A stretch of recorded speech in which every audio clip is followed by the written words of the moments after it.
안녕하십니까. 불만제로 디마켓 오늘도 장 마감 이후에 여러분과 함께 시장 정리해 보도록 하겠습니다. 하반기의 첫 거래일이었죠. 오늘 첫 거래일이 마감이 됐는데요. 이번 주는 시장을 흔들 만한 커다란 이슈는 좀 무시한 가운데 FOMC 의사로 공개도 앞두고 있고요. 또 금요일에 삼성전자 실적 발표를 앞두고 시장은 좀 관망세가 전반적으로 짙은 분위기였습니다. 상반기에 상대적으로 선방했던 코스피는 오늘 주도주 위주로 좀 차익 실현 매물이 나오면서 강보합권 정도의 그래도 플러스에서 마감을 지었고요. 코스닥은 상대적으로는 좋았죠. 0.8% 정도 상승을 해주면서 상반기에 부진했는데 하반기에는 좀 좋을지 기대감을 키우는 시장이었습니다. 업종별로는 특히나 그동안 부진했던 제약, 바이오 또 2차 전지에서 오늘 오름폭이 크면서 드디어 뭔가 분위기가 바뀌는 것인가, 저가 매수세가 들어오는 것인가 하는 기대감도 있었습니다. 시장 분위기 좀 정리를 해봤고요. 저희 이 내용 토대로 그럼 불만제로 디마켓 시작해 보도록 하겠습니다.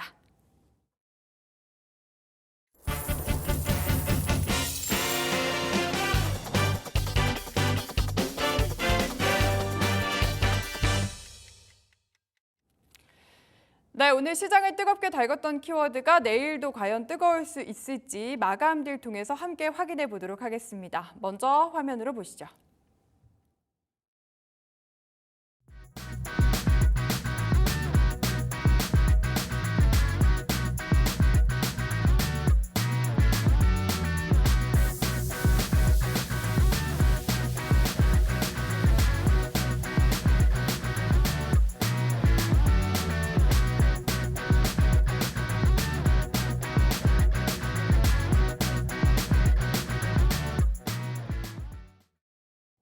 네, 관련된 자세한 이야기 나눠보겠습니다. KR 리서치의 김대준 대표 모셨습니다. 안녕하십니까? 네, 안녕하십니까? 네, 지난주 금요일 오전에 있었죠. 트럼프와 바이든 후보의 TV 토론 혹시 보셨을까요? 네, 봤습니다. 네, 좀 어떠셨는지. 딱 30분을 보고 나서 결론이 났구나라고 판단을 했고요. 네. 우리가 이제 앞서 모두의 오늘 그 주제가 트럼프와 이제 2차 전지에 대한 전반의 흐름들을 이제 얘기해 보자라는 얘기인데요. 네. 내일도 뜨거울 것 같습니다. 관련주들이. 그런가요? 네, 긍정적으로 판단을 하고 있고요. 네. 2차 전지 그리고 바이오 업종의 오늘 장에서 강세를 보였는데 내일 장에서 뜨거운 이유에 대해서 제가 한 3가지로 나누어서 이 내용을 한번 설명을 드려보려고 합니다. 예. 첫 번째는 시장의 바람의 변화입니다. 기존까지는 우리가 실적오전 가치주들이 시장을 주도했죠. 예를 들어서 방산, 화장품, 식음료, 전력기기 이러한 종목들이 실적오전을 기반으로 해서 주가 상승을 보여줬어요. 과거에도 주식시장에서의 흐름을 보게 되면 지수적 측면에서 박스권 내에서 지수가 움직일 때는 이런 가치 섹터가 보통 시장에서 강한 현상에서의 모습들을 많이 보여줍니다.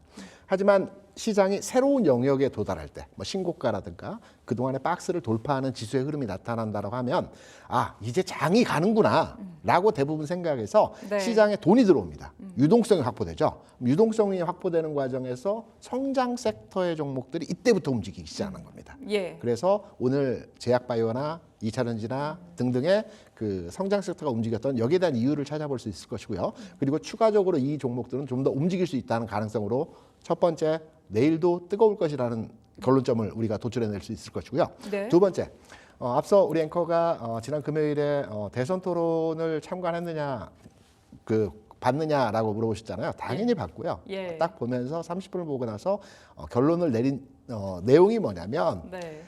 트럼프와 바이든은 둘 다 시장에 돈을 푸는 관점에서의 행동은 똑같습니다. 미국 우선 정책이죠. 네. 그래서 시장에 돈을 푸는데 방법이 달라요. 트럼프 같은 경우는 예전에 혹시 주식 투자를 해보셨으면 많이 들어보셨을지 모르겠지만 무제한 양적 완화, 법인세 인하, 기업에 대해서 은행에 대해서 계속적인 투자 이게 트럼프의 정책적 방향이거든요. 네. 법인세 같은 경우는 38%에서 21%까지 인하를 시켜주면서 기업들의 활성화 정책을 추진했고요. 그리고 또 다른 기업 활성화 측면에서는 기업에 대해서는 회사채를 사줬어요. 은행에 대해서는 은행채를 사주면서 이 회사채와 은행채를 나중에 소각을 해버렸습니다. 네. 그렇게 되면 어떻게 되겠습니까? 기업들은 정부가 사준 회사채 자금을 받아서 돈이 들어오기 때문에 이 돈을 가지고 신제품 개발, 사업 다각화, M&A 등등의 여러 가지 기업이 활성화할 수 있는 내용들의 사업을 추진합니다. 가치가 올라가겠죠. 은행들은 돈이 들어오게 되면 이 돈을 기반으로 해서 대출을 해주게 됩니다. 대출을 할 때 돈이 많아졌기 때문에 당연히 낮은 금리로 대출을 진행하게 되겠죠. 그렇다면 시장에서는 금리가 내려갑니다. 그리고 달러화가 약세로의 진행이 됩니다. 그리고 원달러도 하락을 하겠죠. 이런 전반의 흐름들이 분위기가 진행되면서 지난 2018년도, 19년도, 17년도에도 그랬지만 바이오시밀러 제약주들이 굉장히 강했어요. 네. 그 당시에 2차 전지가 크게 움직임이 없었기 때문에 전반의 성장 섹터에 굉장히 강했다는 점입니다. 바이든 대통령은 시장에 돈을 푸는 관점이 달라요. 네. 지난해 바이든 대통령의 가장 큰 정책 그 행동의 하나는 채권을 발행했죠. 2조 5천억 달러에 대한 예. 채권을 발행했어요. 채권을 발행해서 발행된 채권이 달러가 들어오기 때문에 이 돈을 가지고 사회 간접 시설에 대한 확충을 했어요. 전력기기 사업 관련해서 이들 종목이 이와 같은 내용으로 주가 올랐던 거죠. 네. 다리도 교량도 고속도로도 계속 교체하면서 시장에 돈을 푸는 방식이 기업에 직접적인 돈을 푸느냐 아니면 사회 기반 시설에 대해 돈을 푸느냐 이 관점이 달라요. 인프라 확충하는데. 그렇죠. 예. 채권을 발행해서 인프라 확충하기 위한 자금을 마련하는 과정에서 채권을 대량으로 발행하게 되면 금리가 올라가게 돼 있습니다. 왜 많은 수량의 채권을 발행하기 때문에 그렇게 되면 금리가 올라가고 달러 강세 현상으로 진행이 되게 돼 있어요. 그래서 돈을 푸는 건 동일하지만 방식이 달라서 시장에 영향도를 주는 측면에서의 내용이 다르다. 그래서 시장은 두 가지 관점에서 박스를 돌파하는 시장의 성장주가 움직이는 관점에서 흐름이 나타날 것이고요. 트럼프가 우세하다는 측면에서 트럼프 위주의 정책인 금리가 내려가고 달러가 약세로 기조적 전환을 하면서 성장 섹터가 강할 흐름에서의 모습을 보여준다. 이 두 가지 관점에서 오늘장 제약바이오 그리고 2차 전지 업종의 강세는 내일도 뜨거울 가능성이 아주 높다라고 판단 해석되는 지점에서의 내용이죠. 네. 지금 얘기를 전반적으로 들어봤는데 네. 어쨌든 이제 거시적인 정책에 있어서는 트럼프와 바이든이 큰 차이가 없다. 여기까지는 이해가 되는데 네. 그동안 트럼프 전 대통령의 좀 전적을 보면은 네. 약간 반대를 위한 반대 이런 것도 좀 있지 않았겠습니까? 굉장히 많았죠. 그랬죠. 네네. 그렇기 때문에 이제 IRA가 아예 폐지되진 않더라도 사실은 축소될 수도 있다라는 얘기도 한편에서 있긴 하거든요. 그것도 호재입니다. 역시 호재인가요? 네. 왜냐하면 IRA와 관련돼서 완전한 폐지를 실질적으로 진행하기는 어렵습니다. 축소를 할 가능성은 크다라고 보고 있어요. 예. 축소를 할 경우에 국내 배터리 셀사들이 악재가 될 수 있지 않겠느냐라고 시장에서는 관측을 하고 있어요. 하지만 호재입니다. 왜 그렇죠? 경쟁력을 가진 기업이 시장 우월적인 독점적 지위를 더 가져갈 수 있기 때문에 최근까지 해서 국내 셀사들의 주가도 또 매출 상황에서의 기업 재무적 측면에서의 흐름이 다소 경직된 상황에서의 흐름이 나타났던 것은 경쟁사들이 예. 계속해서 출연했던 것 때문이거든요.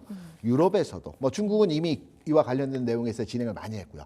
그런데 IRA와 관련된 그 보조금 축소가 진행이 되게 되면 다른 경쟁사, 그러니까 5위권, 10위권 밖에 있던 배터리 관련 회사들이 사업을 할 수가 없어요. 네. 이렇게 될 때 기존의 강한 흐름에서의 그 배터리 사업에 대해 추진했던 회사들은 오히려 악재보다는 호재로의 접근 해석이 가능하기 때문에 IRA 축소가 될 경우에 국내 배터리 산업에 대해서는 오히려 우호적이다라고 판단되는 지점에서 내용이기 때문에 이러한 내용으로 오늘 장에서 관련주들이 상승이 나타났다는 점도 하나의 그 흐름을 해석하는 내용에서의 부분이죠. 오히려 호재라고 하니까 또 2차 전지에 대한 전략을 정말 바꿔야 하는 게 아닌가 네. 이런 생각이 좀 드는 것 같습니다.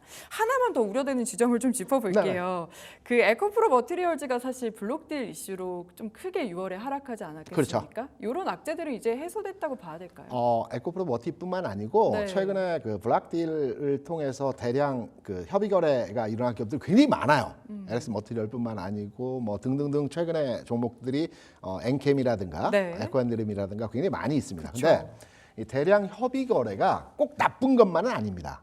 왜냐하면 과거에 지난해 같은 경우에도 2차전지 그 종목들의 주가가 폭발적인 상승을 시작하기 직전 단계 5월에 네. 금양이 대규모 그 협의 거래를 통해서 500억 정도의 자선 그 블락딜 거래를 했었거든요. 그 직전에. 그렇죠. 네. 블락딜 거래는 기존에 가지고 있던 사모펀드 중심으로 한 물량을 우리가 이제 이 부분에 대해서는 다른 사모펀드에 넘기는 과정이거든요. 그래서 시장을 바라보는 관점에서 2차 전지에 대해서 좋게 보는 사모펀드도 있을 수 있고 그걸 사가는 사모펀드는 2차 전지에 바닥이기 때문에 사간다. 이러한 관측에서의 접근이 가능하기 때문에 블락딜이 있어서 주가가 빠진다, 하락한다. 일시적인 흐름에서의 최근까지의 내용은 대량 물량이 시장에 유통되기 때문에 주가 하락한다라고 하지만 협의 거래입니다. 블락딜은 네. 서로 책정된 가격에서 스퀘어시키는 거래이기 때문에 시장 충격은 분위기에서 최근에 하락했던 것이 실제적으로 블락딜이 주가 하락 요인이 될 수는 없습니다. 오히려 네. 물량 이동에 있어서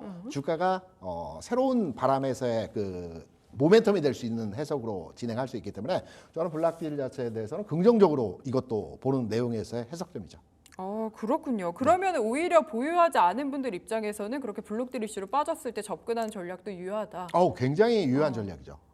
알겠습니다. 전반적으로 좀 긍정적으로 보시는 것 같아요. 근데 이제 테슬라 4680 배터리 관련해서 네. 이게 테슬라에서 좀 자체적으로 생산을 약간 포기한 듯한 얘기가 계속 나오고 있지 않습니까? 네.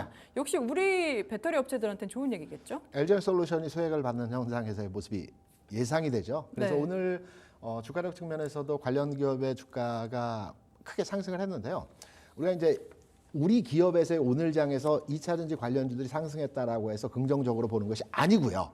미국 시장에서의 2차전지 또는 전기차 관련주들의 최근 주가 흐름을 보게 되면 네. 테슬라가 최근에서 195불의 박스권 내에서 하단부는 175불, 상단부는 195불 내에서 최근까지 한 3개월 정도 박스 내에서 등락의 모습을 보여줬어요. 답답합니다. 굉장히 답답한 모습이었어요. 예. 이러던 주가 상황에서의 흐름이 지난주 목요일에서 195불을 돌파했고요. 지난 흐름에서도 198불 수준까지의 주가 움직임이 진행이 됐어요. 박스권 돌파했다는 의미죠. 네. 추가적 상승을 나타나겠다라는 의미에서의 주가 흐름에서의 모습이 진행이 되었고요. 여기 하나 더.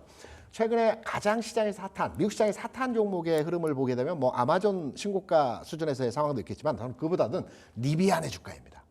네. 리비안의 주가가 급등하고 잠시 쉬어가는 흐름에서의 모습이 진행이 되고 있죠. 근데 그건 사실 이제 폭스바겐에서 투자한다는 이슈가 있어서 오른 게 그렇죠. 아닐까요? 재료적 가치가 반응을 해서 주가가 상승했다라고도 판단되지만 예. 주가적 흐름의 측면에서 볼 때도 그간의 하락 과정에서의 그리고 횡보 과정에서 매듭을 끌었다라는 측면에서도 의미 해석을 부여할 수 있거든요. 예. 투자를 한다는 것은 리비안의 가장 큰 아킬레스건은 회사의 자금력 부분에서의 이 원활치 못하기 때문에 돈이 없습니다. 돈. 그렇죠. 돈이 네. 없었기 때문에 이 돈을 외부로부터 차입을 지금 현재 받은 거죠. 네. 수혈을 받은 겁니다. 그렇다면 이 부분을 통해서 기업은 여러 가지 사업을 추진할 수 있고요. 앞서 테슬라가 4680에 대해서 LG솔루션이 수혜가 받을 것으로 판단이 된다라는 말씀을 드렸는데 네. 리비안의 이 각형 배터리는 삼성 SDI가 장점을 가지고 있습니다. 예. 그래서 국내 기업들에서의 LG솔루션이라든가 삼성 SDI 같은 경우도 미국 기업에서의 테슬라, 리비안의 주가 흐름과 연동돼서 흐름이 앞으로 진행될 가능성이 높고 최근의 흐름은 바닥을 찍고 전환하는 모습에서의 상황이 나타나기 때문에 지금 나오는 내용에서의 해석점들은 악재 또 부정적인 내용에서의 관점으로 판단할 수 있는 내용이 전혀 없다라는 점이 오히려 더 저는 더 이게 불안합니다. 그렇군요. 네. 너무 좋은 얘기들만 있다. 네네네. 그러면 2차 전지도 조금 더 깊이 들어가 보면 사실 네. 셀업체들도 있고 네. 뭐 양극재, 음극재도 있고 그렇죠. 여러 가지가 있지 않겠습니까? 특히나 어느 쪽을 좀 유망하게 보시는지도 궁금해요. 시장이 전환할 때 우리가 삼성전자나 소부장 종목들을 과거의 흐름을 판단해서 읽어봤지만 삼성전자가 22년 9월 10월에 51,200원 바닥을 찍었어요. 예. 소부장 업체들은 그로부터 한 2, 3개월 뒤에부터 본격적인 주가 흐름이 상승이 됐어요. 이런 맥락에서 본다면 산업의 전체의 바닥을 찍고 산업 전체가 회복되는 과정에서의 흐름은 일단 먼저 주도주가 먼저 움직입니다. 대표주가 움직입니다. 네. 반도체에서 삼성전자, 하이닉스 그중에서 삼성전자가 먼저 바닥 찍고 움직였고요. 배터리, 2차전지 관련해서는 셀사 위주의 바닥점 찍고 흐름에서의 개선이 되는 현상에서의 모습이 나타나죠. 그리고 양극재가 움직일 겁니다. 그럼 다만, 3사 먼저, 네. 코스피 먼저 움직일 거다. 다만 예. 주가의 탄력도 측면에서 보게 되면 LG솔루션이나 삼성 SDI가 오늘 3, 4% 올라긴 했지만 네. 이 3, 4%의 상승률이 연일 계속해서 주가가 움직이지는 않겠죠. 뭐 1, 2%, 3, 4% 내에서 움직이는데 탄력도 측면에서는 양극재가 좀 더 빠르겠죠. 그래서 나는 안정적이면서 좀 느리지만 셀사로 가져갈 것이냐 또는 나는 주식은 리스크 앤 테이크 위험을 가져가는 만큼 수익이기 때문에 좀 기다리더라도 수익률을 목적으로 해서 투자하고 싶다. 그러면 기존의 양극재 회사에 투자하는 것이 현실적인 방법에서의 투자 관점이라고 생각을 합니다. 근데 제가 좋은 얘기만 해주시니까 자꾸 우려감이 드는 건지 네네. 모르겠는데 사실 이제 기대감은 가질 수 있어도 당장 어닝 시즌 아니겠습니까? 그렇죠. 근데 또 이제 실적이 안 좋을 거다라는 얘기들이 많아요. 얼마 전에 미국 시장에서의 그 기업 실적 발표 그 마이크로소프트 마이크로 테크놀로지 실적 발표가 나왔죠. 네. 실적이 좋았어요. 네. 그런데 주가는 시간에서 하락을 했습니다. 그 이유는 시장에서의 투자자들의 눈높이가 굉장히 높아졌거든요. 이 정도밖에 안 돼? 우리는 이만큼을 기대했는데 2차 전지에 대한 기대치가 어느 정도일까요, 지금?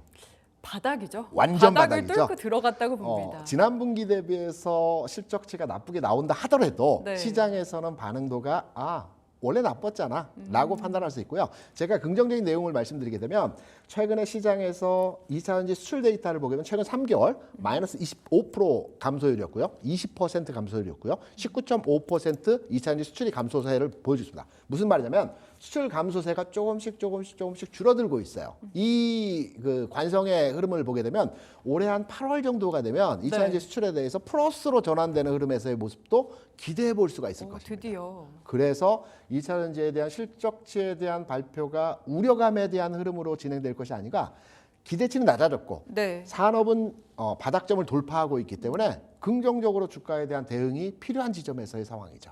알겠습니다. 그럼 마지막으로 이제 2차 전지 관련해서 네.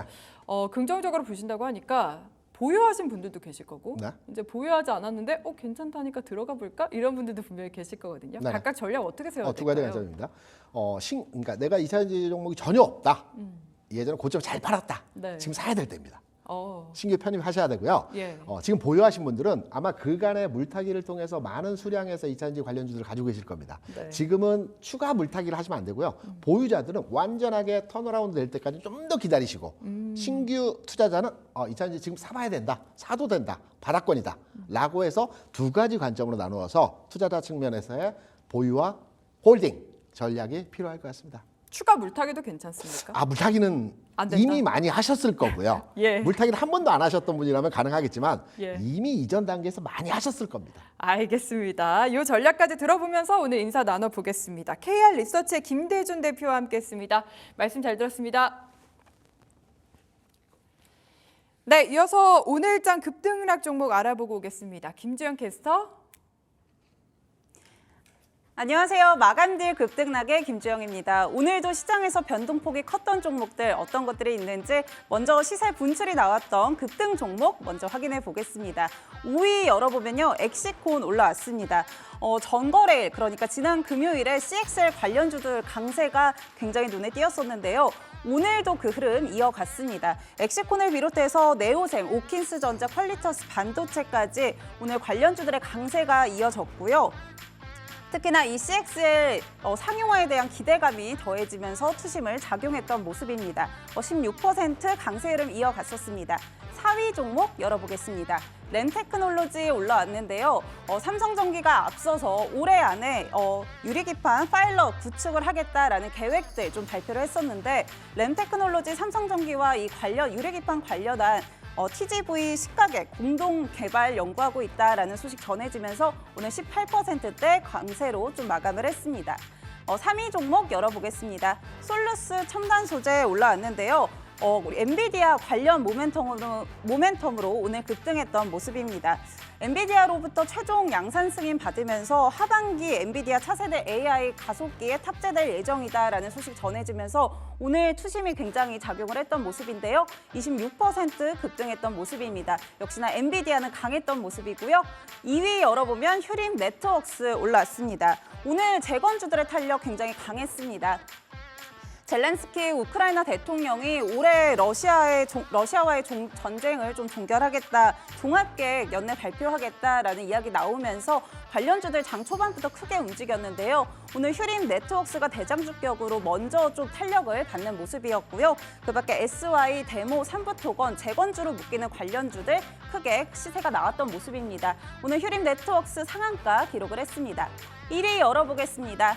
인벤티지랩 올라왔는데요. 오늘 장에서 비만 치료제 관련한 종목들도 강세 흐름 이어갔습니다. 인벤티지랩도 그동안 좀 관련주로 묶였던 흐름이었는데 특히나 펩트론, 큐라티스, 대봉, LNS 이런 종목들도 오늘 시세 분출이 굉장히 많이 나왔던 모습입니다. 펩트론 같은 경우는 물질 이전 계약 체결 소식 나오면서 투심을 작용했고요. 오늘 가장 크게 움직였던 게 인벤티지랩으로 상한가 기록을 했습니다. 그럼 오늘 하락했던 종목은 어떤 것들이 있는지 확인해 보겠습니다. 5위 종목 열어보면요. 테크윙 올라왔습니다. 테크인 같은 경우 올해 상반기만 5배가 넘는 주가 상승을 기록했다 이런 이야기들이 있는데 연초에 10,000원대로 시작을 했는데 오늘 57,000원을 기록을 했습니다. 52주 신고가를 경신을 했는데요.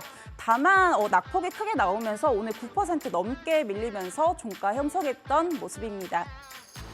4위 열어보겠습니다. 4위 GS글로벌 올라왔는데요. 그동안 대왕고래 프로젝트로 묶였었던 종목들, 한국가스공사부터 시작해서 포스코 인터내셔널 이런 종목들이 오늘 일제히 좀 약세 흐름을 이어갔었습니다. GS글로벌 역시 관련주로 좀 묶였었는데 오늘 차익 매물 나오면서 9% 넘게 밀렸던 모습 확인되고 있고요. 3위 종목 열어보겠습니다. 삼화전기 올라왔습니다. 오늘 전력주들도 흐름 좀 약세를 이어갔었습니다. 좀 부진했던 모습인데요. 대원전선부터 재룡산업, 재룡전기 최근에 전력 관련해서 대장주로 묶였던 종목들이 일제히 약세 흐름 이어갔고요. 삼화전기 역시나 12%대 밀리면서 마감을 했습니다. 2위 열어보겠습니다. 우양 올라왔습니다. 오늘 앞서 전력 그리고 반도체 이야기도 나왔지만 식품주들도 부진했던 모습인데요. 그동안 대장주 역할을 했던 삼양식품을 좀 비롯해서 농심 그리고 사조대림 이렇게 일제히 약세 흐름을 좀 이어갔습니다. 우양도 그동안 냉동기빵 관련해서 좀 부각이 됐었는데 오늘은 16% 넘게 밀리면서 마감을 했던 모습입니다. 1위 종목 열어보겠습니다. EM코리아 올라왔는데요. EM코리아 같은 경우 금요일에 장 마감 후에 전환사채 발행 공시가 나오면서 오늘 장 초반부터 약세로 시작을 했습니다. 오후장 들어서 낙폭 굉장히 커지면서 16% 넘게 밀리면서 오늘 마감했던 모습 확인되고 있습니다. 그리고 저희 급등락 종목 좀 정리해드렸고요. 또 오늘 저희 불만제로 디마켓 이벤트를 진행을 하고 있습니다. 시청자 참여 이벤트 진행하고 있는데요. 딜사이트 경제TV 지금 시청하고 계신 화면을 캡처 또는 사진을 찍어서 저희 채팅창에 응원 메시지와 함께 올려주셔도 되고요. 또 샵 9083 통해서 문자 메시지 보내주시면 추첨을 통해서 푸짐한 떡 선물 보내드릴 테니까요. 많은 참여 부탁드립니다. 지금까지 마감제 급등락에서 종목들 정리해드렸고요. 저는 김주영이었습니다.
네, 시장에 잘 대응을 하려면 종목, 그러니까 나무들도 잘 봐야 하겠지만 때로는 조금 더 시야를 넓혀봐야 할 때가 있죠. 오늘 저와 함께 시야를 조금 더 넓혀서 이 산업의 숲을 함께 거닐어 보도록 하겠습니다. 박가영의 산책 시작합니다. 신조성가 상승세가 지속되고 있습니다. KB증권은 올해 말 클락슨의 신조성가 지수를 180포인트가 최대 정도일 것이다라고 예상을 했었는데요. 6월 21일에 이미 이 기준 전망치를 넘어섰고요. 지금 2008년 8월에 기록했던 사상 최고치 191포인트에도 굉장히 근접한 상황이라고 합니다. 여기에 원달러 환율도 현재 상승하는 모습을 보여주면서 지금 원화 선가가 달러 선가 대비 상승률이 굉장히 상회하는 모습까지 나타나고 있는데요. 하지만 이렇게 순수성가 상승이 바로 이제 수주 기대감, 실적 기대감으로 이어지기에는 여러 가지 변수들이 많다라는 이야기가 나왔습니다. 이와 관련된 자세한 이야기 나눠보도록 하겠습니다. 먼저 다음 표를 한번 살펴보시죠. 성과가 가장 높게 수주가 됐었던 2008년 4분기와 2024년 2분기를 비교한 표인데요. 보시면은 앞서 말씀드렸던 이런 환율 상승이라든지 선가 상승으로 인해서 원화 기준으로 신조성가는 5.8% 좀 상승한 모습을 보여주고 있습니다. 반면에 보시면 지금 국제유가, 그러니까 유가가 두바이 이후 기준으로 그때와 비교했을 때 85.3%나 상승을 했고요. 특히 인건비가 중요한데요. 인건비는 보통 이제 한번 올라가게 되면 다시 하락할 확률이 굉장히 낮은 품목 중에 하나죠. 그래서 인건비가 162.3%, 무려 2.5배나 급상승한 모습을 볼 수 있습니다. 이에 따라 후판가가 마이너스 12%를 기록했다 하더라도 전체적으로 성과는 좀 상승하지 않았을까라는 이야기들 나오고 있습니다. 그렇다면 이 내용들을 토대로 2008년에 당시 사상 최고가로 수주를 했던 선박들은 과연 대박이 났을까 같이 한번 살펴보도록 하죠. 2008년에 수주한 선박들을 실제로 건조하게 되는 2011년과 12년의 표인데요. 보시면은 컨센서스보다 좀 많이 하락해서 실제 영업이익률은 2011년 8.4%, 12년은 그보다 조금 더 빠져서 4.5%를 기록한 모습 좀 보실 수 있습니다. 그러니까 수주 시점보다 비교했을 때 후판 가격과 인건비가 크게 상승했던 게 당시에 좀 종합적으로 영향을 미쳤다라는 이야기가 나오고 있습니다. 때문에 이제 단순히 이제 수주 가격이 높다고 해서 실적에 대한 개선 기대감을 마냥 가져가서는 안 된다라는 이야기를 하고 있는 건데요. 하지만 계속해서 신규 수주를 좀 채워 나간다면 이야기는 또 달라질 수 있겠죠. 그래서 마지막으로 수주 내용도 좀 체크를 해보도록 하겠습니다. 올해 1월부터 5월까지 누적 글로벌 신주선 발주량인데요. 이제 카타르 LNG선 기대감을 좀 제외를 하면은 작년과 비교했을 때 YOY 기준으로 마이너스 17.5% 감소했다라는 이야기 나오고 있습니다. 우리나라로 국한해서 좀 이야기를 해보더라도 역시나 카타르 기대감을 좀 제외하면은 마이너스 31.8% 감소한다라는 내용 확인해 보실 수 있을 것 같습니다. 선종별로도 함께 좀 봐보도록 하겠습니다. 보시면 지금 탱커만 2022년, 2023년 그리고 올해까지 해서 좀 의미 있는 상승률을 보여준다는 점 확인할 수 있고요. 벌커선과 컨테이너선 좀 부진한 모습, LNG선도 좀 개선이 된 듯하지만 역시나 카타르 LNG선을 제외한다면은 굉장히 급감한 모습 표로 눈으로 좀 확인하실 수 있을 것 같습니다.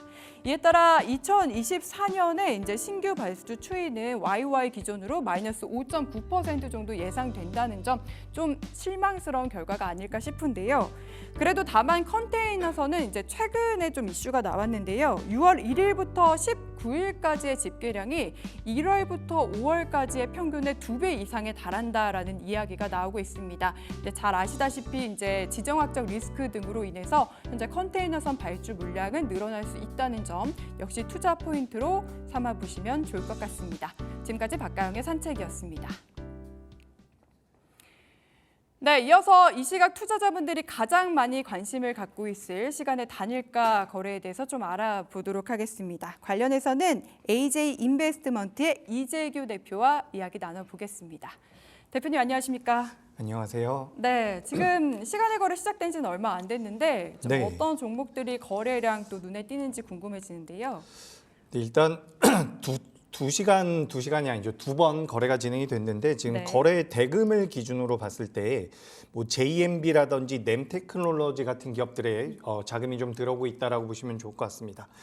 JMB 같은 경우는 이제 반도체 쪽과 관련되어 있는 기업인데 오늘 반도체 관련주들이 좀 종목별 장세가 좀 이어졌었던 네. 부분이지만 결과적으로 이제 시간 외에서는 JMB 같은 경우는 거래 대금이 좀 들어오고 있습니다. 그래서 장중에 좀 조정을 받았거나 상승을 했다라고 하더라도 이런 부분들을 차치하고 지금 시간 외에서 올라오고 있다라는 것은 우리가 물론 6시까지는 봐야겠지만 그래도 주가 흐름에 대해서는 긍정적인 모멘텀 좀 받아갈 수 있지 않을까라고 말씀을 드리고 싶고요. 네. 그리고 두 번째로 이제 거래가 많이 들어오고 있는 기업은 램테크놀로지라고 하는 기업입니다. 이 기업 같은 경우도 지금 유리기판 쪽에 관련되어 있는 모멘텀을 좀 가져가고 있는 것 같아요.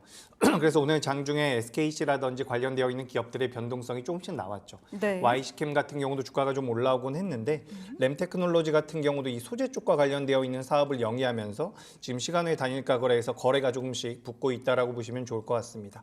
그래서 이게 일본 기준으로 놓고 봤을 때도 오늘 종가가 잘 마감이 됐어요. 이제 대다수의 개인 투자자분들 같은 경우는 지금 화면에 보시는 것은 이제 램테크놀로지라는 기업인데 예. 이런 식으로 윗꼬리가 달리면 굉장히 걱정을 하시더라고요. 예, 이제 맞아요. 고점에서 매도하고 나간 것 아니냐 뭐 네. 이런 말씀들을 많이 하시는데 사실 윗꼬리가 달리면서 매집이 되는 경우도 많기 때문에 너무 걱정하실 필요는 없다라는 그런 말씀 한번 드려보도록 하겠습니다. 네. 그래도 정규장에서 18%나 올랐으니까 예. 좀 기대감 추가적으로 가져봐도 괜찮을 것 같다. 거래량 기준으로 가장 현재 많이 관심을 받고 있는 램 테크놀로지 같이 살펴봤고요.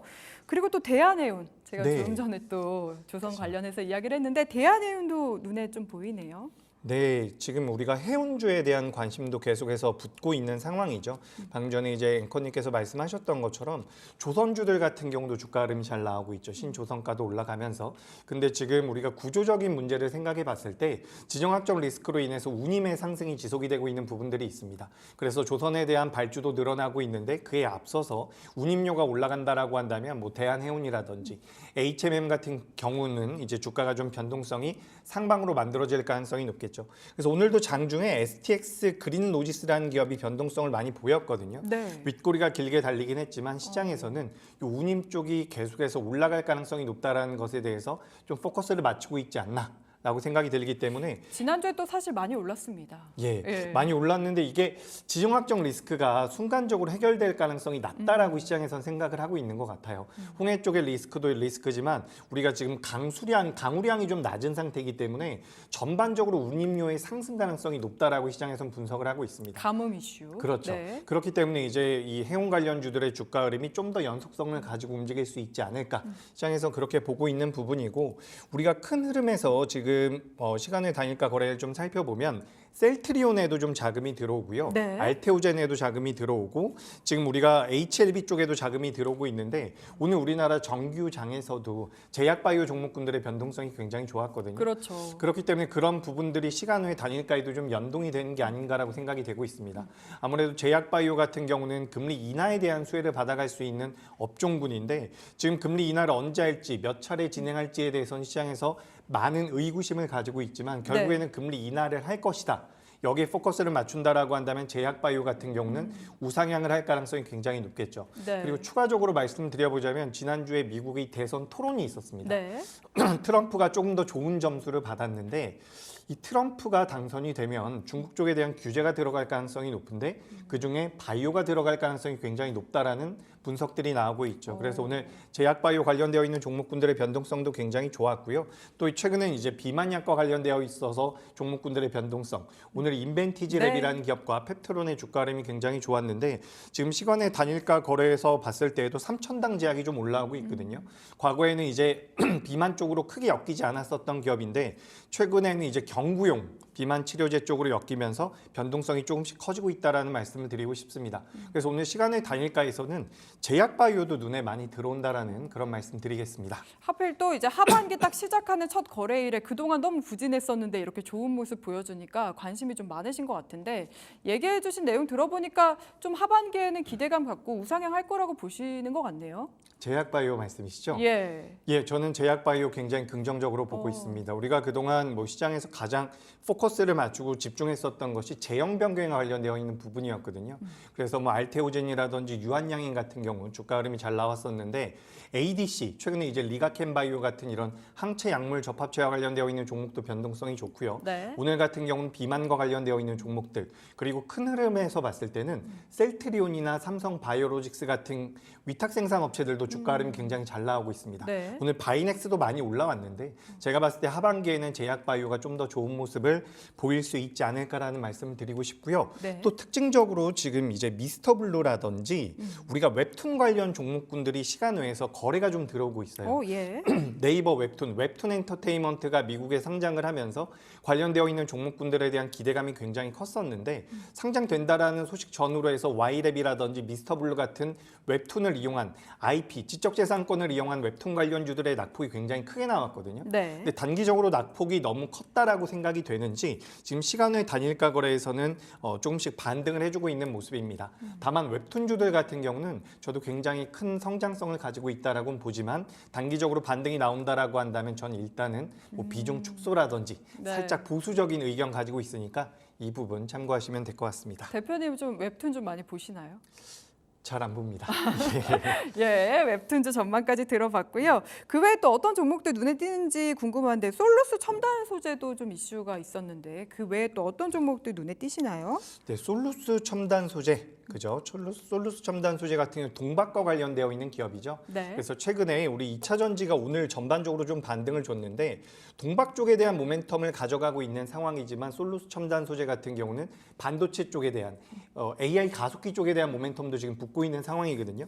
동박 쪽에 대한 종목군들의 변동성이 좀 커지고 있는데 만약에 우리 시청자분들께서도 동박 쪽에 대해서 관심이 있다라고 한다면 지금 솔루스 첨단 소재는 조금 늦었다라고 생각을 하실 수도 있으니까 네. 롯데 에너지 머티리얼즈라는 기업이 있습니다. 예전에 이제 일진 머티리얼즈라는 기업인데 이 회사가 또 동박 쪽에 대한 기술력을 가지고 있어요. 그래서 2차 전지 쪽에 대한 모멘텀도 받아갈 수 있는 부분이기 때문에 전 롯데 에너지 머티리얼즈 같은 경우도 좀 관심을 가져보시는 게 어떨까 이렇게 의견 드리면서 현재 오늘 종가가 54,100원이었거든요. 만약에 공략을 해본다라고 한다면 목표가는 단기적으로 한 6만 원 선, 손절가는 뭐 5만 원 너무 타이트하고요. 네. 손절가는 조금만 제가 여유 있게 잡아드리자면 48,200원 선으로 의견 드리도록 하겠습니다. 네, 롯데 에너지 머티리얼즈 가격 전략까지 들어봤습니다. 지금까지 AJ 인베스트먼트의 이재규 대표와 함께했습니다. 말씀 잘 들었습니다.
네, 7월의 새로운 시작일이기도 하고 또 하반기의 시작이 되다 보니까 또 한 주에 또 월요일이죠. 이번 주를 좀 잘 대응을 하려면 장바구니를 든든하게 채워가야 할 것 같은데요.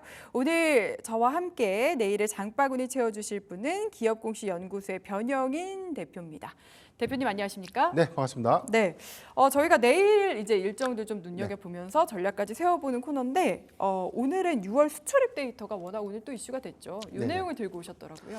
네, 우선 오늘 장중에 좀 발표가 좀 됐었고요. 6월 수출 데이터가 산업통상자원부가 발표를 했는데 전체적인 부분에서 뭐 6월의 무역 흑자 부분이 60억 달러, 45개월 만에 뭐 최고치를 경신했다. 근데 세부 데이터가 좀 중요할 것 같아요. 여기서는 뭐 반도체 수출 데이터가 6월 대비해서는 뭐 50.9%가 증가됐고 상반기 기점에서는 52.2%가 좀 증가됐다는 점. 네. 단순하게 우리가 좀 수치가 증가했다 여기서만 끝날 것이 아니라 상반기 반도체 섹터의 경우에는 1분기 실적 기조에 이어서 2분기에도 해당 실적들의 연속성 그리고 여기에 대한 확장성들이 좀 더 지속되고 있다는 것들을 우리가 입증하는 계기가 아니었나로 보고 있고요. 예. 지난 1분기에 4대 IT 품목이라고 합니다. 반도체 디스플레이 그리고 컴퓨터 통신기기. 이게 지난 4분기까지 해서는 4개 부분이 골고루 다 흑자 전환을 하지 못했는데 1분기를 기점으로 해서 흑자 전환을 냈고 이 기조가 6월까지 좀 더 이어졌다는 부분들은 지금 4대 품목에 관련된 수요가 계속해서 좀 증가되고 있다. 이 부분은 전통적인 레거시 반도체 부분의 실적이 계속해서 좀 상향되고 있다는 것을 입증하는 거기 때문에 삼성전자 2분기 기대 실적에 관련된 부분들도 조금 더 좀 상향해서 좀 볼 수 있는 필요가 있다고 좀 보고 있습니다. 네. 두 번째 포인트에서는 뭐 반도체를 좀 논의를 하고요. 좀 자동차 부분인데 자동차 수출의 경우에는 6월 대비해서는 한 0.4% 좀 감소했다. 근데 최근에 우리가 올해 1분기에 이어서 자동차 완성차 업체들의 경우에는 수출 데이터가 그래도 1분기에 좀 양호했는데 실적에 관련된 피크 우려감들이 계속해서 좀 부각이 됐어요. 네. 그래서 이제 전기차의 업황 둔화 이 부분이 과연 이제 어떤 부분으로 좀 상쇄시킬 것인가. 그래서 전기차 부분이 업황 둔화로 인해서 판매량이 좀 감소되다 보니까 이 판매량 비중을 하이브리드 차에 대한 양산 캐파를 좀 더 증설시키면서 이 부분으로 해서 좀 이익 상승을 좀 했다라고 이제 1분기 실적에 우리가 확인을 좀 했는데 여기서는 한 6월 대비해서는 0.4%가 좀 더 감소됐고 상반기 전체는 3.8%가 좀 증가됐다는 점. 이 부분은 그래도 상반기 안에서 수출 데이터는 증가됐다. 이제 이 부분이 북미 시장에서 굉장히 큰 쾌거로 좀 이어지지 않았나라고 좀 보고 있는데 네. 전체 북미 시장의 어떤 시장 점유율 한 14% 정도가 좀 더 상향됐다는 측면들을 좀 고려해 보면 지금 현대차 우리가 뭐 현대차라든가 기아의 경우에는 미국향 매출 비중이 좀 더 증가됐고 여기도 해서는 지금 기존의 내연차보다 전기차보다는 하이브리드 차의 판매량들이 좀 더 증가됐다는 부분들 이게 1분기 실적과 좀 더 유사하게 영업이익이 조금 더 확장될 수 있는 가능성이 커졌다라고 좀 판단되고 있는 상황입니다. 네. 세 번째 데이터에서는 우리가 좀 기대하고 있는 화장품 수출 데이터인데 네. 전년 동기 대비해서 6.2%가 좀 증가했던 부분. 그래서 우리가 1분기 실적 기조에서 계속해서 좀 두 자릿수 때 어떤 증가다 보니까 6월에는 왜 6%밖에 좀 성장하지 못했지라고 좀 판단해 볼 수 있는데 예. 작년부터에 대한 어떤 갭성장들이 좀 이어지고 있는데 이 화장품이라는 게 계속해서 뭐 두 자릿수 이상으로 좀 성장하면 이 성장의 끝이 없는 거거든요. 그렇죠. 그런데 우리가 1분기에도 지금 수출 데이터가 좀 사상 최대 기조다. 근데 이 부분이 조금 더 이제 2분기 기점으로는 약간의 실적 정체가 좀 올 것이다라는 어떤 우려감들을 해소했다는 관점에서 굉장히 좀 긍정적이다라고 좀 보이고요. 전체적인 부분에서는 뭐 미국 내 수입 화장품 시장 점유율 1위를 프랑스를 제치고 한국이 차지했다. 이 네. 부분은 오. 굉장히 좀 상징적인 의미가 크다라고 좀 판단해 보고 있습니다. 네, 화장품도 기대감 여전히 가져가 봐도 좋을 것 같다라는 얘기 해주셨고, 뭐 컴퓨터나 디스플레이, 뭐 그리고 무선통신 이쪽이 좀 살아나는 것도 굉장히 반갑네요. 네네. 일단 뭐 4대 품목들이 좀 확대되고 있다는 부분들 우리가 좀 반도체 부분까지 대한 실적 기준 확인했는데 디스플레이가 1분기에는 일부분 적자폭을 축소했고 턴 어라운드가 좀 될 수 있는 부분이다라는 어떤 기대치들. 그래서 최근에 뭐 LG 디스플레이가 2분기까지 관련 영업 적자를 이어질 수는 있겠지만 네. 그 폭을 좀 대폭적으로 좀 축소할 수 있고 이게 하반기부터 본격적인 턴어라운드 기대감. 이게 하계 올림픽이 뭐 프랑스 파리 올림픽 있죠. 네. 이 부분에 관해서 뭐 단순하게 이 OLED 출하량들이 좀 더 증가되고 있는 어떤 추이들은 IT 기기 또는 뭐 TV 부분에 대한 판매 호조 그리고 여기다 해서 뭐 전장 사업 부분의 호조로 인해서 패널 등의 어떤 공급량들이 좀 더 증가될 수 있는 부분들은 상반기보다는 하반기에 좀 더 커질 수 있고요. 통신기기 쪽에서는 최근에 5G 투자 이후에 6G에 관련된 어떤 이슈들은 계속해서 좀 부각되고 있지만 예. 이 투자 부분들이 아직 현실화되지 못했던 측면들이 아마 하반기를 기점으로 통신기기 또는 통신 장비의 수요가 조금 더 개선될 수 있는 여지는 있다고 좀 보고 있습니다. 네, 올림픽 보시려면 또 TV 이제 핸드폰 많이들 바꾸시지 그렇죠. 않을까 네. 기대감 가져보자라는 얘기셨습니다. 저희 이렇게 6월 수출입 데이터 좀 살펴봤는데 이 중에 그러면은 어떤 섹터나 업종이 좀 가장 좋아 보이셨나요? 네, 우리가 좀 전체적으로 좀 볼 때 사실 뭐 공통점 실적이에요. 실적주라는 것은 우리나라도 역시 이제 2분기 어닝 시즌을 좀 준비해야 된다. 그렇다면 1분기에 실적 개선이 확연했고 실적 성장이 좀 확연했던 대표적인 품목들이 반도체가 있었고 네. 자동차, 화장품, 뭐 조선방산 이렇게 좀 우리가 구분할 수 있는데 저는 오늘 주가 흐름들이 전체적으로는 좀 부진했지만 자동차 섹터 완성차 업체의 경우에는 오히려 이제 PBR에 관련된 저평가 기대감 그리고 주주환원 정책에 관련된 기대감들이 부각됐던 현대차 또는 뭐 기아가 최근에 어떤 상승 이후에 소폭의 좀 조정 양상을 좀 이어지고 있었지만 예. 자동차 부품주의 경우에는 1분기 실적이 그래도 예상보다 좀 더 견고했음에도 불구하고 아직 크게 수급 반영을 좀 못했다는 측면들을 고려해 보면 네. 이번 수출 데이터를 기점으로 우리가 지금 2분기 실적을 좀 대비해 볼 필요가 있지 않나라고 좀 보고 있습니다. 오늘 전체적으로 보면 뭐 대표적인 자동차 부품주가 한 3%에서 한 2%대 좀 조정을 좀 받은 모습을 좀 보여줬는데 부품주도. 그렇죠. 여기더해서는 저는 사실 뭐 전기차에 관련된 매출 포지션들이 좀 더 증가될 수 있는 부분들은 사실 여기 연동 효과가 큰 종목들은 업황과 관점에서에 대한 어떤 실적 우려감들이 좀 있지만 내연차 이외에 하이브리드차 부품의 공급 비중들이 좀 더 늘어나는 그런 기업들로 그런 자동차 부품주들로 약간 좀 종목 차별화가 좀 필요한 시점이 아닌가라고 좀 보고 있습니다. 이게 뭐 전기차 관련돼서 좀 비중이 높은 부품주들은 또 안 갈 수도 있는 거잖아요. 잘 선별을 해야 될 것 같습니다. 그렇죠. 일단 뭐 자동차의 판매량들의 연동 효과들을 좀 봐야 되는데 일단 뭐 우리가 캐즘이라고 불리죠. 이 부분은 사실 이 보조금 정책에 관련된 영향들이 좀 크기 때문에 보조금 정책들이 단순하게 보조금을 좀 많이 줄 수 있는 정책으로 선회되긴 좀 어렵지만 증설 투자 효과가 하반기 그리고 내년 2025년도부터는 합작법인의 본격적인 어떤 가동들이 좀 가시화가 되면 전기차 판매량들이 좀 더 늘어날 수 있는 어떤 시장 형성이 좀 되고 있다. 이 네. 부분에 차별화는 좀 보되 당장의 실적 개선에 대한 관점들은 조금 어렵지 않겠나라 좀 보고 있습니다. 네, 전기차 캐즘 속에 역시나 하이브리드가 당분간은 좀 견조하게 수요 상승이 있지 않을까 싶은데 그렇다면 저희 구체적으로 좀 어떤 종목들 관심 가져볼까요? 예, 저는 하이브리드 차 부품주의 어떤 수혜를 좀 판단해 볼 수 있는 코리아 FT를 좀 준비해 봤는데요. 네. 지난 4월 26일 8,190원 52주 신고가 형성을 한 이후에 주가가 좀 단기간 좀 조정을 좀 받았어요. 이 여파는 1분기 매출액은 양호했는데 영업이익 부분이 소폭 감소했다라는 어떤 이슈가 좀 있었는데 이 부분은 사실 이제 금융 매출이 어떤 부분에 실적 인식을 하느냐, 그러니까 주재무제표는 뭐 영업이익에 관련된 부분이냐 아니면 영업 외 수익에 지표 영향을 좀 주느냐인데 사실 전체적인 어떤 순익 구조의 관점에서는 뭐 변동은 없는데 이게 영업의 수익으로 좀 계산됐다는 측면들. 그래서 재무제표에 어떤 왜곡 현상이 좀 있지 않았나 좀 보고 있는데 전체적인 어떤 1분기 실적은 예상치를 좀 부합했다는 판단 그리고 2분기부터 본격적인 실적 반영들이 좀 확대될 수 있고 하반기부터 하이브리드 차에 좀 공급되고 있는 카본 캐니스터 이 부분은 배기가스를 흡착시키는 주요 이 부품이고요.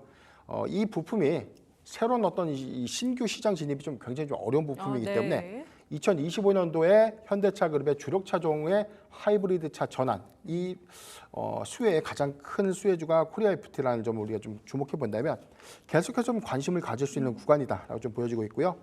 인도 IPO가 10월부터 좀 더 가시화될 수 있는 부분에서는 첸나이의 생산 시설을 좀 보유하고 있는 코리아 FT를 계속해서 좀 관심을 가질 수 있는 구간이다라고 좀 보고 있기 때문에 저는 한 6,050원 미만은 분할 매수가 좀 가능하다라고 좀 말씀드리겠고요. 네. 목표가 7,800원 그리고 손절가 5,400원을 제시해 드리겠습니다. 네, 현재가에서 접근하는 것도 유효하다라는 얘기 해주셨습니다. 지금까지 기업공시연구소의 변영인 대표와 함께했습니다. 감사합니다. 변동성이 많은 시장 여기에 영향을 주는 일정들은 어떤 게 있을까요? 장바구니 일정에서 한번 열어보겠습니다. 우선 첫 번째 일정 확인해 보면요. 현지 시간 2일 미국 노동부의 5월 졸츠 보고서 발표가 예정이 되어 있습니다. 시장에서는 2021년 이후에 처음으로 8만 건을 하회할 것이다라고 보고 있는데요. 이미 이 PC 물가 둔화라는 재료를 확보를 했기 때문에 연준이 이제는 고용 지표에 집중할 것이다라고 이야기가 나오고 있습니다. 노동시장 빠르게 냉각이 되면은 하반기 악재로도 작용을 할 수 있다라는 이야기가 나오는데요. 관련한 지표들 확인해 보셔야 될 것 같습니다. 두 번째 일정 확인해 보면요. 한국 소비자 물가지수 발표가 됩니다. 앞서 미국에서는 이 CPI 둔화가 확인이 됐었는데 국내에서는 이 물가 지표들 어떻게 나올지 체크해 보시면 도움 될 것 같고요. 세 번째 일정 열어보겠습니다. 코스닥에서는 이노스페이스 신규 상장주가 데뷔를 합니다. 이노스페이스 같은 경우는 우주 발사체 제작과 또 발사 서비스를 제공하는 민간 우주 로켓 발사 기업인데요. 앞서 한빛이라고 하는 민간 발사체를 최종 성공하기도 했었습니다. 그러면서 시장의 기대감을 좀 모아가는 모습인데요. 공모청약 경쟁률 1150대 1을 좀 기록을 했었고요. 또 코스닥 IPO 최대 규모다 이런 이야기들이 나오고 있기 때문에 관련해서 좀 수급 들어오는지 체크해 보시면 도움 될 것 같습니다. 마지막 일정 열어보면요. 역시나 시장이 기대하고 있는 게임 관련 기업이죠. 시프트업 공모청약 내일부터 이틀간 진행이 됩니다. 이 희망밴드 같은 경우는 47,000원에서 6만 원 정도로 결정이 된다라고 하는데요. 희망밴드 상단이 6만 원 기준으로 했을 때는 시가총액 3조 5천억 원 규모가 육박이 될 것이다라고 이야기가 나오고 있고요. 그렇게 되면은 국내에서 4위 게임 상장주가 될 것이다라는 기대감이 있기 때문에 관련해서 체크해 보시면 도움 될 것 같습니다. 그리고 앞서서 저희 이벤트, 시청자 이벤트 알려드렸었는데요. 어떻게 참여하는지 많은 분들이 궁금하실 것 같아서 다시 한번 안내해드리겠습니다. 우선 샵 9083번으로 문자 메시지 보내주시면 되는데요. 시청하고 계신 화면, 사진이나 또 캡처한 화면들 보내주시면서 응원 메시지도 같이 보내주시면 도움 될 것 같고요. 그리고 떡 선물 세트를 보내드립니다. 무려 두 분에게 드리니까요. 저희 방송 마감 전까지 참여해 주시면 저희가 선정해서 보내드리니까요. 이 부분 많은 참여 또 관심 부탁드립니다.